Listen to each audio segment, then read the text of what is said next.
ఒడిశా ప్రభుత్వంలో రవాణా శాఖ మంత్రిగా పనిచేసి ప్రజల మన్ననను పొందారు. అంతేకాదు రాష్ట్ర ప్రభుత్వం ఉత్తమ ఎమ్మెల్యేలకు ఇచ్చే నీలకంఠ అవార్డును కూడా పొందారు. వారు మారుమూల గిరిజన గ్రామంలో జన్మించి దేశంలోనే అత్యున్నత పదవిని చేపట్టిన శ్రీ ద్రౌపది ముర్ము గారు మనకు ఎంతో గర్వకారణం. ఒక సాధారణ కుగ్రామం నుంచి వచ్చిన గిరిజన మహిళ విశాల భారతావనిలో అత్యున్నత పీఠాన్ని అధిరోహించడం ఒక చరిత్ర. అది భారత రాజ్యాంగం గొప్పతనం. వీరు నిరాడంబర జీవితం మనందరికీ ఎంతో ప్రేరణ స్ఫూర్తిదాయకం.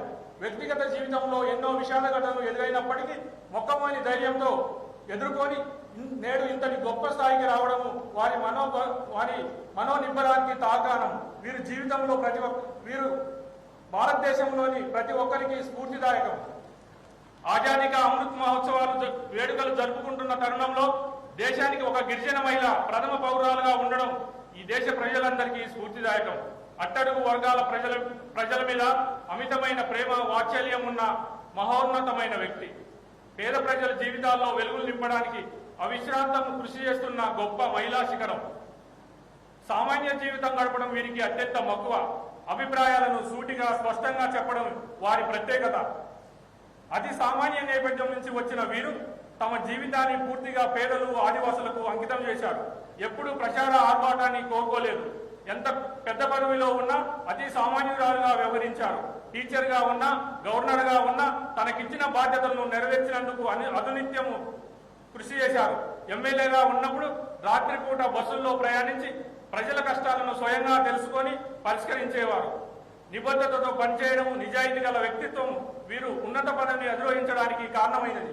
వేల మైళ్ళ దూరం నుంచి శ్రీ సీతారామచంద్ర స్వామి వారి దర్శనం కోసం మరియు మారుమూల గిరిజన జిల్లా ప్రజలు ఆదివాసులతో మమేకం అవ్వడానికి వారి అమూల్యమైన సమయాన్ని వెచ్చించి నేడు భద్రాచలం రావడానికి మనం ఎంతో సంతోషదాయకం.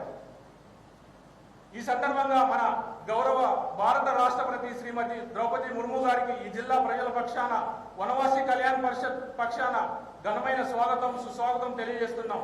Madam, being a very humble background, you have reached highest office in the country.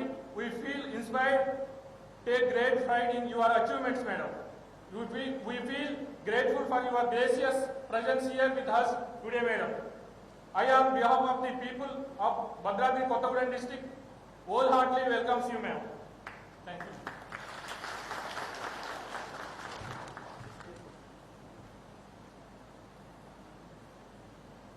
Now I request Vanavasi Kalyan Parishad members to felicitate our Honorable President of India, Sri Draupadi Murmu, madam.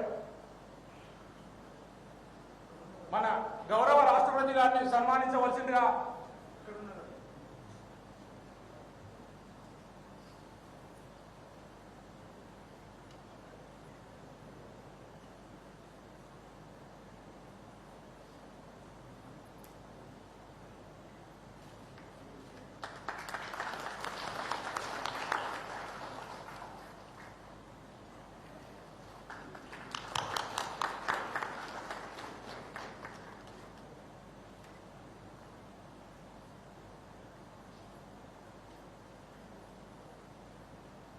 Thank you very much, Honorable President Madam, for accepting our request for being with us today. This auspicious moment of your gracious presence today, we will be cherished and remembered throughout our life, generations to come. Now I request Vanavasi Kalyan Parishad members to felicitate our Honorable Governor of Telangana, Srimati Tamilisai Soundaryan Madam.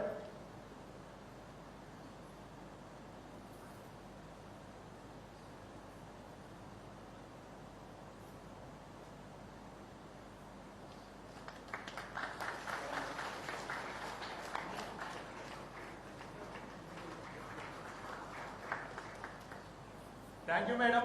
Now I request Honorable President of India, Srimati Draupadi Murmu ji, to inaugurate Ekalavya Model Residential Schools in Mahabubabad, Komaram-Bhim, Ashwabad districts virtually by pressing the button, ma'am.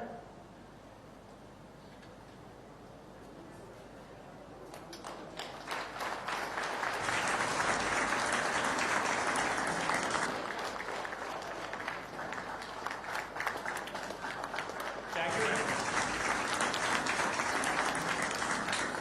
request our Tribal Welfare Minister, Srimati Satyavati Rathod Madam, to address the gathering.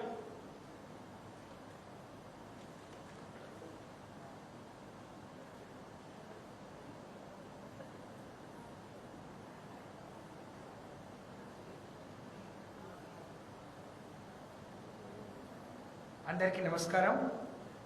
వేదికపై ఆసీనులైన గౌరవ భారత రాష్ట్రపతి శ్రీమతి ద్రౌపది ముర్ము గారికి, తెలంగాణ రాష్ట్ర governor శ్రీమతి doctor Tamilisai Soundararajan గారికి, వేదిక మీద ఉన్న గౌరవ కేంద్ర మంత్రివర్యులు శ్రీ కిషన్ రెడ్డి గారికి, వేదిక మీద ఉన్న గౌరవ రాష్ట్ర మంత్రివర్యులు శ్రీ ఉవ్వాడ అజయ్ కుమార్ గారికి, వేదిక మీద ముందు ఉన్న గౌరవ పార్లమెంట్ సభ్యులు, శాసనసభ్యులు, గౌరవ ప్రెసిడెంట్ గారి టీం, అలాగే గౌరవ అధికారులు, అలాగే ఇక్కడికి విచ్చేసిన ప్రతి ఒక్కరికి పేరు పేరున నమస్కారం. చాలా సంతోషం, చాలా గర్వంగా ఉంది. ఈరోజు అలాగే మీడియా ప్రతినిధులందరికీ కూడా మరి నమస్కారాలు తెలియజేసుకుంటూ, దక్షిణ భారత అయోధ్యగా ప్రసిద్ధిగాంచిన భద్రాచలం శ్రీ సీతారామచంద్ర స్వామి వారి సన్నిధికి విచ్చేసిన ప్రజాస్వామ్య భారత ప్రథమ పౌరురాలు, ఒక గిరిజన బిడ్డ, దేశ మరి మొదటి ప్రథమ పౌరురాలుగా మరి ఉండి, ఇందాక చెప్పినట్టు మారుమూల గిరిజన ప్రాంతమైన సీతారామచంద్ర స్వామి భద్రాచలానికి ఇక్కడికి రావడం చాలా సంతోషంగా ఉంది. మీకు హృదయపూర్వకంగా స్వాగతం తెలియజేస్తున్నాను. అలాగే ఈ వేదిక ద్వారా ఈ రాష్ట్ర గిరిజన శాఖ మంత్రిగా వారితో కలిసి ఈ వేదికను పంచుకోవడం, ఇంత గొప్ప అవకాశాన్ని ఇచ్చిన గౌరవ ముఖ్యమంత్రి గారికి అలాగే నేను ధన్యవాదాలు తెలియజేసుకుంటూ, తెలంగాణ రాష్ట్రం మరి కొత్తగా ఏర్పడ్డ తెలంగాణ రాష్ట్రం అన్ని వర్గాల ప్రజల అభ్యున్నతి ధ్యేయంగా ఈ రాష్ట్ర ప్రభుత్వం పనిచేస్తుంది. రాష్ట్రం ఏర్పడిన అనతి కాలంలోనే విద్య, వైద్యం, ఉపాధి, సాగునీరు, తాగునీరు, అలాగే విద్యుత్, వ్యవసాయం, రవాణా మరియు పరిపాలన వికేంద్రీకరణ వంటి అనేక రంగాల్లో విప్లవాత్మకమైన మార్పులు చేసి అభివృద్ధి పదంలో వేగంగా దూసుకుపోతున్న తెలంగాణ రాష్ట్రం గిరిజన సంక్షేమానికి అలాగే మహిళా సంక్షేమానికి పెద్దపీట వేసి మరి అనేక కార్యక్రమాలు చేపట్టి అమలు చేస్తుంది అని చెప్పి సందర్భంగా తెలియజేస్తున్నాను మ్యామ్. ఇందాక మనం ఇనాగ్రేషన్ చేసుకున్నట్టు ఏకలవ్య మోడల్ రెసిడెన్షియల్ స్కూల్స్ ఈ రాష్ట్రంలో 23 మరి నడుస్తూ ఉన్నాయి. అది ఒకటి నా సొంత జిల్లా అయిన మహబూబాద్ అలాగే ఆసిఫాబాద్ గిరిజన జిల్లాలో ఈ ఏకలవ్య మోడల్ రెసిడెన్షియల్ స్కూల్స్ మీరు ఈరోజు ఇనాగ్రేషన్ చేయడం మా గిరిజన బిడ్డలకు ఒక చక్కటి గౌరవం, గుర్తింపుగా నేను భావిస్తూ ఉన్నాను. వీటితో పాటు 23 ఏకలవ్య మోడల్ రెసిడెన్షియల్ స్కూల్స్ ఈ రాష్ట్రంలో నడపబడుతున్నాయి. దానితో పాటు 33 మరి గురుకుల పాఠశాలలు కేవలం ఆడపిల్లలకే, గర్ల్స్ చైల్డ్కే నడపబడుతున్నాయి.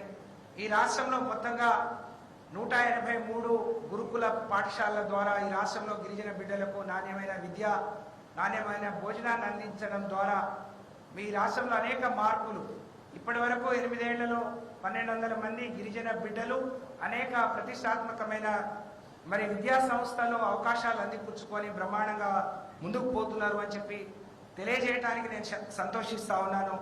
వీటితో పాటు ఈ రాష్ట్రంలో గిరిజన గురుకుల విద్యా సొసైటీ ద్వారా ఇంటిగ్రేటెడ్ లా కోర్స్, అలాగే ఒక సైనిక పాఠశాలను, ఫ్యాషన్ డిజైనింగ్, అలాగే ఇంటీరియర్ డిజైనింగ్, ఫోటోగ్రఫీ లాంటి అనేక మరి విద్యార్థులకు దీనితో పాటు ఐఐటి నీట్లలో మరి కోచింగ్ ఇస్తూ అన్ని జిల్లా కేంద్రాల్లో స్టడీ సెంటర్ని ఏర్పాటు చేసుకొని ముందుకు పోతూ, దీనితో పాటు రాష్ట్ర వ్యాప్తంగా 332 ఆశ్రమ పాఠశాలల ద్వారా 24 మరి మినీ గురుకులాల ద్వారా చక్కటి నాణ్యమైన విద్యను మేము గిరిజన విద్యార్థులకు అందిస్తూనే, వీటితో పాటు ఇక్కడ అవకాశాలు లేని విదేశాల్లో చదువుకునే విద్యార్థులకు మరి 20 లక్షల రూపాయలతోని అంబేద్కర్ ఓవర్షిప్ స్కాలర్షిప్ను కూడా అందిస్తున్నామని చెప్పి గర్వంగా ఈ సందర్భంగా తెలియజేస్తున్నాను మ్యామ్. అలాగే గిరిజనుల సంస్కృతి సాంప్రదాయాల్ని కాపాడే విధంగా ఈ రాష్ట్ర ప్రభుత్వం కృషి చేస్తూ ఉంది. గతంలో ఎన్నడూ లేని విధంగా సేవాలాల్ జయంతిని, కొమరం భీం జయంతిని మేము అధికారికంగా నిర్వహిస్తా ఉన్నాం. అలాగే అనేక జాతరలకు గుర్తింపునిస్తూ ప్రధానంగా ఈరోజు మేడారం సమ్మక్క సారలమ్మ జాతర, నాగోబా జాతరలను రాష్ట్ర పండుగలుగా గుర్తించి మరి ఇప్పటి వరకు మేడారంకు 400 కోట్ల రూపాయలు వెచ్చించి అన్ని అభివృద్ధి కార్యక్రమాలు అలాగే జాతర నిర్వహణ బ్రహ్మాండంగా చేస్తున్నామని చెప్పి ఈ సందర్భంగా గుర్తు చేస్తా ఉన్నాను. అలాగే ఈ భద్రాచలంతో పాటు అనేక గిరిజన ప్రాంతాలకు గతంలో ఎన్నడూ లేని విధంగా మరి మహిళలకు కూడా మేము ఎక్కువ ప్రాధాన్యతనిస్తూ మా సాంప్రదాయాల్ని కాపాడుతూనే మరి గిరిజన మహిళలు లేకపోతే అట్టడుగున ఉన్న మహిళల కోసం వారి ఉపాధి అవకాశాల కోసం సీఎం ఎస్టీ ఎంటర్ప్రినర్షిప్ అని మా గిరిజన బిడ్డలు చదువుకుంటే కేవలం ఉద్యోగాలు వేరే దగ్గర జీతాలు ఉండకుండా వాళ్ళే 10 మందికి ఉపాధి కల్పించే విధంగా మరి వాళ్ళకు గొప్పటి అవకాశం ఇస్తున్నాం. అలాగే ఈరోజు అనేక రోజులుగా గిరిజన బిడ్డల ఆశ మా తండలో మా రాజ్యం, మా గూడాల్లో మా రాజ్యం కావాలని ఈ రాష్ట్ర వ్యాప్తంగా గిరిజన తండాలు గూడాలో 3146 మరి ఆవాసాలను గుర్తించి వాటిని గ్రామ పంచాయతీలుగా మరి ఇవ్వడం, ఏర్పాటు చేయడం, వాటితో పాటు మా గిరిజన బిడ్డలు పాలించుకునే గొప్ప అవకాశం వచ్చింది. తద్వారా ఈరోజు ఆ అన్ని గ్రామ పంచాయతీలకు 20 లక్షల రూపాయలు చొప్పున మరి కొత్త భవనాల కోసం కూడా మంజూరు చేయడం జరిగిందని చెప్పి తెలియజేస్తున్నాను. ఒక మహిళా మంత్రిగా గిరిజన బిడ్డ అయిన నేను గిరిజన ప్రాంతాల్లో మహిళలు ఎదుర్కొనే సమస్యల్ని అధిగమించడానికి రాష్ట్ర ప్రభుత్వం చేస్తున్న కృషి, అందులో భాగమే ఈ మారుమూల ప్రాంతంలో కూడా ఒక మెడికల్ కాలేజ్ అలాగే టీచింగ్ హాస్పిటల్ ఇవ్వడం, ఆసిఫాబాద్ లాంటి జిల్లాలో కూడా ఇవ్వడం, తద్వారా భారతదేశంలో తెలంగాణ రాష్ట్రంలో ఉండే మాతా శిశు మరణాలు గణనీయంగా తగ్గించగలిగాం. దానితో పాటు మరి ఈరోజు మరి ఆరోగ్య లక్ష్మి అనే ఒక వినూత్నమైన కార్యక్రమాన్ని చేపట్టి గర్భిణీలకు, బాలింతలకు కడుపు నిండా భోజనం పెట్టే కార్యక్రమం, చిన్న పిల్లలకు ఒక హెల్త్ మానిటరింగ్, గ్రోత్ మానిటరింగ్ అనే కార్యక్రమాన్ని తీసుకొని ఆదివాసీ గూడాల్లో ఉండే మారుమూల గిరిజన గూడాల్లో ఉండే పిల్లలకు కూడా మరి గిరి పోషణ లాంటి కార్యక్రమం, మొన్ననే కేసీఆర్ న్యూట్రిషన్ కిట్ లాంటి కార్యక్రమాలు చేపట్టడం ద్వారా ఆరోగ్యమైన సమాజం, ఆరోగ్యమైన బిడ్డలు మరి ఉండే అవకాశం ఉంది. ఈ విధంగా మహిళల కోసం ప్రత్యేకమైన కార్యక్రమాలు రూపొందించి అమలు చేస్తున్నామని చెప్పి ఈ రాష్ట్రంలో మరి వైద్యంతో పాటు ఇవన్నీ అమలు చేయడం ద్వారా మరి చక్కటి మరి ఫలితాలు మనకు కనిపిస్తా ఉన్నాయి. ఇవాళ మరి అనేక పంచాయతీలకు మన పరిపాలన భవనాలు, సర్పంచ్లు వాళ్ళే ఉండటం, అలాగే పల్లె ప్రగతి లాంటి కార్యక్రమాలు చేపట్టడం ద్వారా ఆ గ్రామాన్ని వాళ్ళు స్వచ్ఛంగా అభివృద్ధి చేసుకుంటున్నారని తెలియజేసుకుంటూ అనేక ఏళ్లుగా 75 ఏళ్ళు ఈ దేశానికి స్వాతంత్ర్యం వచ్చిన అనేక గిరిజన ప్రాంతాలకు అసలు కరెంట్ లేని కానీ అసలు 3 ఫేజ్ కరెంట్ లేని ప్రాంతాలకు కూడా గౌరవ ముఖ్యమంత్రి గారి చొరవతోని 350 కోట్లతోని 3 ఫేజ్ కరెంట్, అసలు సహజంగా కరెంటు పోని పరిస్థితిలో సోలార్ ద్వారా కూడా మరి కరెంట్ విద్యుత్ అందించి వాళ్ళ జీవితాల్లో వెలుగు నింపామనే విషయాన్ని ఈ సందర్భంగా తెలియజేస్తూ ప్రధానమైన అంశాలు మ్యామ్ మరి పోడు సమస్య అనేక ఏళ్లుగా ఉంది. ఆ పోడు సమస్యను కూడా త్వరలోనే తీర్చబోతున్నామని చెప్పి గర్వంగా చెప్తూ ఈ రాష్ట్ర ప్రభుత్వం మొన్ననే ఈ రాష్ట్రంలో 10% ఉన్న గిరిజనులకు 6% అమలవుతున్న రిజర్వేషన్ ను 10% పెంచడం ద్వారా ఈ సంవత్సరం ఇంజనీరింగ్, మెడిసిన్ లో అనేక అవకాశాలు అందిపుచ్చుకున్నారు అని చెప్పి ఈ సందర్భంగా మీకు తెలియజేసుకుంటూ నిజంగా ఈ రోజు ఒక గొప్ప అదృష్టంగా భావిస్తా ఉన్నాను. ప్రజాస్వామ్య భారతదేశంలో మీలాంటి వారు ఒక మారుమూల గిరిజన కుటుంబంలో పుట్టిన మీరు ఈ దేశానికి ప్రథమ పౌరాలు, రాష్ట్రపతి కావడం అనేది నిజంగా ఇది చరిత్రలో లిఖించదగ్గ రోజు. ఒక గిరిజన బిడ్డగా మీకు హృదయపూర్వకంగా నేను మరి నమస్కరిస్తూ ధన్యవాదాలు తెలియజేస్తూ, ఇంత బ్రహ్మాండమైన ఒక రాష్ట్ర ప్రథమ పౌరాలుగా ఒక గవర్నర్ గారు ఉండడం, నేను ఒక మారుమూల గిరిజన తండాలో పుట్టి పెరిగిన బిడ్డను ఒక మంత్రిగా మీ ముందు మాట్లాడే అవకాశం వచ్చింది అని అంటే భారత రాజ్యాంగం మనకిచ్చిన హక్కు, మనకిచ్చిన అవకాశం. ఇలాంటి సమయంలో భారత రాజ్యాంగ నిర్మాత మరి బాబాసాహెబ్ అంబేద్కర్ గారు మరి దీనికి స్ఫూర్తి అని చెప్పి ఇలాంటి అవకాశం వారు చూపించిన చొరవ, వారు రాసిన రాజ్యాంగం ద్వారా మనకు సిద్ధించింది అని చెప్పి తెలియజేసుకుంటూ మారుమూల ప్రాంతంలో సీతారామచంద్ర స్వామి ఆశీస్సుల కోసం వచ్చిన మీరు ఈ రాష్ట్రంలో అమలవుతున్న కార్యక్రమాల్ని మరి మీ దగ్గరికి ఏ విధమైన ప్రతిపాదన వచ్చినా దాన్ని మనస్ఫూర్తిగా మాకు అమలు చేయాలని మీకు ఒక గిరిజన బిడ్డగా కోరుకుంటూ హృదయపూర్వకంగా ధన్యవాదాలు తెలియజేసుకుంటూ సెలవు. జై Hind. Thank you very much, madam. Now I request Honorable Central Minister Sri G. Kishan Reddy Garu to address the gathering, sir.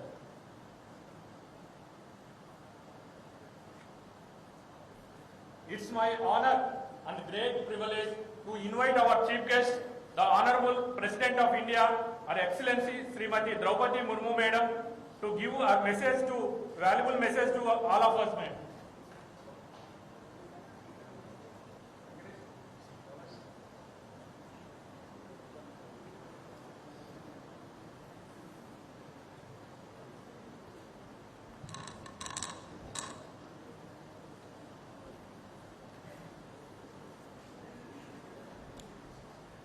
అందరికీ నమస్కారం.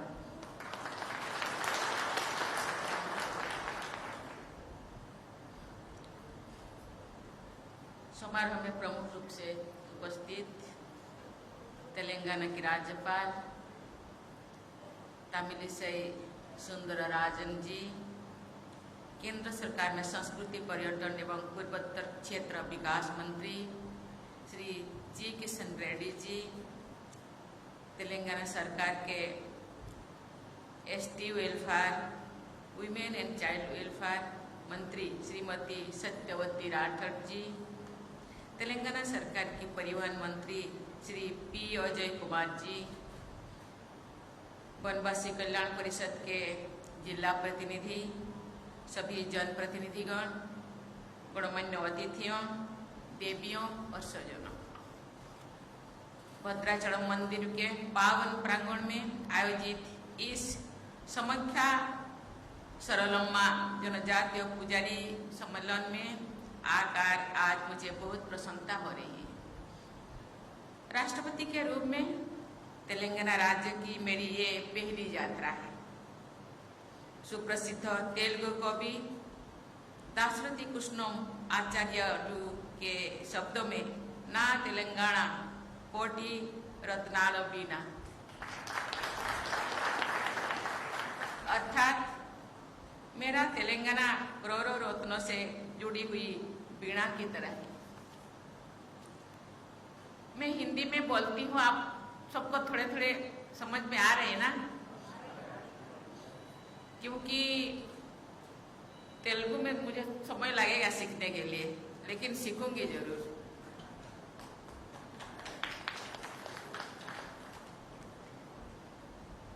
तेलंगाना की अपनी पहली यात्रा में मुझे श्रीशैलम मंदिर में दर्शन करने का, श्री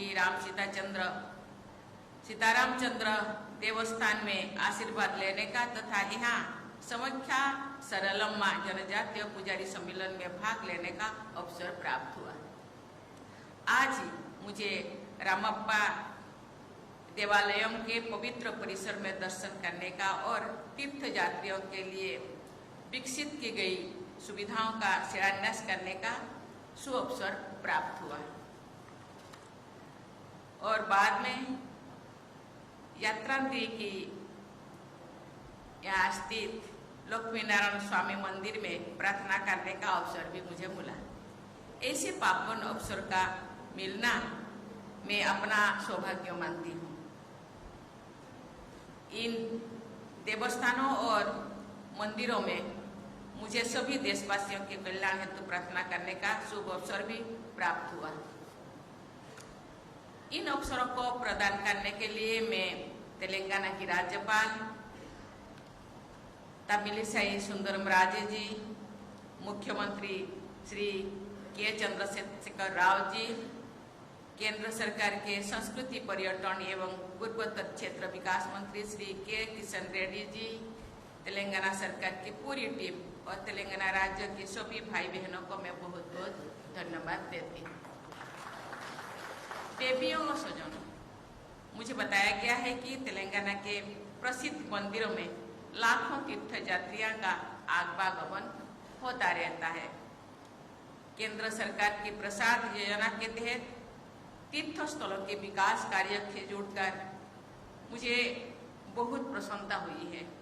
मुझे ये जानकर विशेष प्रसन्नता हुई है कि इन सुविधाओं से वरिष्ठ नागरिकों तथा दिव्यांगजनों की तीर्थ यात्रा में और भी अधिक सुविधा होगी। इन विकास कार्यों से आध्यात्मिक और सांस्कृतिक पर्यटनों का बढ़ावा भी मिलता है। विदेश में आने वाले पर्यटकों तथा डोमेस्टिक टूरिस्ट में भी बहुत बड़ी संख्या तीर्थ यात्रा करने वाले लोगों की होती है। इस प्रकार घरेलू पर्यटन के विकास में तीर्थ स्थलों के पर्यटन का बहुत बड़ा योगदान होता है। ऐसे पर्यटन से लोगों की आजीविका और आय में भी वृद्धि होती है तथा स्थानीय अर्थव्यवस्था को भी बल मिलता है।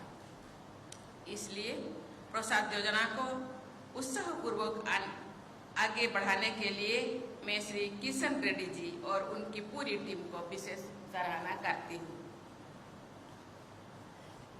देवियों और स्वजनों, लोक परंपरा के अनुसार श्री सीतारामचंद्र स्वामीवरी देवस्थानम भद्राचलम राम कथा से संबंध है। ऐसा कहा जाता है कि प्रभु श्री राम ने माता जानकी और भाई लक्ष्मण के साथ वनवास के द्वारा कुछ समय इसी क्षेत्र में स्थित एक पर्णशाला में बिताया था। ऐसी जानकारी के देश के सभी क्षेत्र में और विदेशों में भी प्रचार प्रसार करने के लिए लोग रुचि बढ़ती है। देवियों और स्वजनों, वनवासी कल्याण परिषद तेलंगाना द्वारा इस सम्मेलन के आयोजन के लिए मैं आप सबकी सराहना करती हूँ। मुझे बताया गया है कि ये परिषद वनवासी समाज के समग्र विकास के लिए निरंतर प्रयासरत है। परिषद की मुख्य चिंता है कि सांस्कृतिक परंपराओं के कमजोर होने पर हमारी मूल पहचान का अंत हो सकती है। इस तथ्य को ध्यान में रखते हुए निरंतर अपनी समृद्ध संस्कृति, परंपराओं और रीति रिवाजों की जीवंत बनाए रखना अनिवार्य है। इससे हमारी विरासत का संरक्षण भी होता है। जनजातीय समाज विशेष रूप से कया समुदाय के लाखों भाई बहन समाख्या सरलम्मा की पूजा अर्चना के लिए एकत्रित होते हैं। यहाँ के जनजातीय समाज का ये बहुत बड़ा त्योहार है। मेरा मानना है कि ऐसे पर्व और सम्मेलन हमारी सामाजिक समरसता को मजबूत बनाते हैं। इन गतिविधियों से हमारी परंपराएं पीढ़ी दर पीढ़ी आगे बढ़ती रहती है। एक खुशी की बात है कि परिषद इस दिशा में सराहनीय प्रयास कर रही है। इसके लिए मैं परिषद को बहुत बहुत बधाई देती हूँ। मुझे ये जानकर प्रसन्नता हुई है कि वनवासी कल्याण परिषद द्वारा शिक्षा, स्वास्थ्य सेवाएं, कौशल विकास और पंचायत विकास से जुड़ी जागरूकता के बारे में उल्लेखनीय कार्य किए जा रहे हैं। मुझे बताया गया है कि परिषद द्वारा अनेक एकल विद्यालय संचालित किए जा रहे हैं। परिषद द्वारा जनजातीय विद्यार्थियों को प्रतिष्ठित विद्यालयों में प्रवेश हेतु प्रयास करने के लिए कई छात्रावास भी संचालित किए जा रहे हैं। देवियों और स्वजनों, प्रगति के सभी आयामों में महिलाओं की सक्रिय भागीदारी हमारे समाज और देश के समग्र विकास के लिए जरूरी है। ये प्रसन्नता की बात है कि महिला को आर्थिक सशक्तिकरण की दिशा में आगे बढ़ाने के लिए परिषद द्वारा विकास केंद्र भी चलाया जा रहा है। मुझे बताया गया है कि ग्राम विकास के बारे में जागरूकता बढ़ाने के लिए परिषद द्वारा आदिवासी क्षेत्र में शिविर आयोजित किए जाते हैं। ये भी खुशी की बात है कि परिषद एकलव्य क्रीड़ा केंद्र के माध्यम से बच्चों की प्रतिभा को निखर रहे हैं। मैं ऐसे अनेक कल्याणकारी कार्यों के लिए परिषद को सराहना करती हूँ। देवियों और स्वजनों, केंद्र सरकार की एकलव्य मॉडल आवासीय स्कूल परियोजना के अंतर्गत जनजातीय बहुल क्षेत्रों में वंचित और पिछले वर्ग के बच्चों को शिक्षा के समान अवसर उपलब्ध कराने के लिए जनजातीय कार्य मंत्रालय द्वारा अनेक स्कूलों की स्थापना कार्य सराहनीय है। मुझे अन्य राज्यों में भी एकलव्य मॉडल स्कूल के शिलान्यास और उद्घाटन का अवसर मिला है।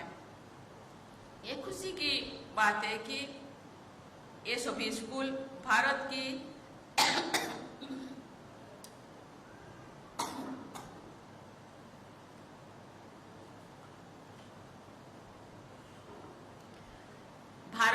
भावी पीढ़ी के निर्माण में अमूल्य योगदान देंगे, ये मेरा दृढ़ विश्वास है। एकलव्य मॉडल स्कूल की इस दूरदर्शी योजना को आगे बढ़ाए रखने के लिए केंद्र सरकार, राज्य सरकार और इन विद्यालयों से जुड़ी सभी लोगों को बधाई देती हूँ।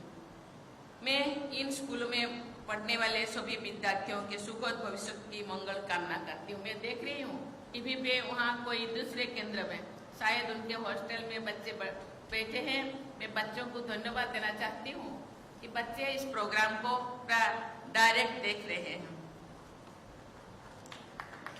और इसीलिए ये मैडम मंत्री जो बच्चों के लिए ये व्यवस्था किए हैं और उनके पूरे टीम को मैं धन्यवाद देना चाहती हूँ कि बच्चे भी डायरेक्ट इस टेलीकास्ट को ये देख रहे हैं और हम लोगों के साथ और जुड़े हैं। क्योंकि बच्चे देख रहे हैं, बच्चों के लिए भी मैं 200 बोलना चाहती हूँ, दूर से भी सही, लेकिन हम लोगों के साथ और जुड़े हैं। बच्चे मुझे लगता है ये सभी भाषा जानते हैं, हिंदी, इंग्लिश, यहाँ के तेलुगु थोड़ा बहुत तो समझ में। बच्चे देश के भविष्य होते हैं। जो ट्राइबल बच्चे जिन परिवार से आते हैं पिता माता, उनके लिए बहुत उम्मीदें रखते हैं। मैं बच्चों को कहना चाहूँगी कि बिना कोई समय गंवाते हुए अपने पढ़ाई जारी रखें। सरकार उनके साथ है और आगे बढ़े। आगे बढ़ने से खुद तो सशक्त बनेंगे ही, उनके परिवार तो सशक्त बनेगा ही, समाज सशक्त बनेगा, साथ ही साथ देश आगे बढ़ेगा। जब वो आगे बढ़ेंगे, कभी कभी समाज के तरफ भी उनको ध्यान देना होगा, क्योंकि जिन समाज से वो आए हैं, समाज को आगे उठाना केवल गवर्नमेंट का काम नहीं है, समाज के प्रत्येक जनता का काम है। छात्र छात्री जो आगे बढ़ेंगे, कोई ऐसे भी कोई भी परिस्थिति में कोई भी उनको जॉब मिले या कोई भी आर्थिक व्यवस्था का ये रास्ता चुने, पीछे के तरफ मुड़ के देखना उनका कर्तव्य होना चाहिए, क्योंकि पीछे जो लोग हैं एक दिन उन्हीं ही उनके सहारे थे। उनको आगे बढ़ाना छात्र छात्री का, समाज का काम है। अंत में तेलंगाना राज्य के सभी निवासियों के स्वर्णिम भविष्य हेतु शुभकामनाएं व्यक्त करते हुए मैं अपनी वाणी को विराम देती हूँ। धन्यवाद। जय हिंद, जय भारत।